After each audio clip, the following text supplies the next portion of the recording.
اس شخص کا دل آپ کے لیے اتنا نرم ہو جائے گا کہ آپ حیران رہ جائیں گے کہ جو مجھ سے دشمنی کرتا وہ مجھ سے اتنی محبت کیسے کر رہا ہے۔ اللہم صلی علی محمد وعلی آلہ وبارک وسلم۔ لاکھوں کروڑوں درود و سلام امام الانبیاء شافع محشر محمد مصطفیٰ احمد مجتبیٰ صلی اللہ علیہ وآلہ وسلم۔ تو میرے بھائی اور میری بہنوں، قرآن میں بڑی طاقت ہے۔ یہ ہمارا عقیدہ ہے کہ اللہ کا کلام ہے، اور 1400 سال گزر جانے کے بعد ایک حرف کی تبدیلی اس میں نہیں آئی ہے۔ بطور مسلمان یہ ہمارا عقیدہ ہے، کیونکہ اللہ رب العزت قرآن میں فرماتے ہیں اِنَّا نَحْنُ نَزَّلْنَا الذِّكْرَ وَإِنَّا لَهُ لَحَافِظُونَ، ہم نے اسی نازل کیا اور اس کی حفاظت کی گارنٹی بھی ہم لیتے ہیں۔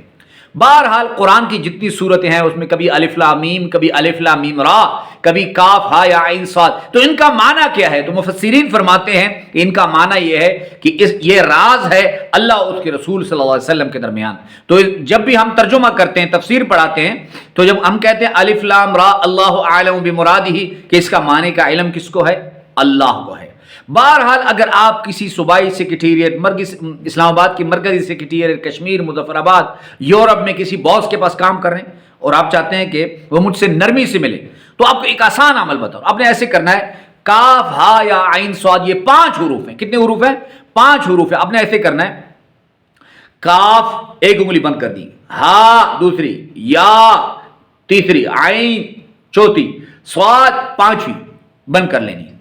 اب جس شخص سے آپ کام نکلوانا چاہتے ہیں اس کے پاس جا کر اس سے ہاتھ ملا لیں۔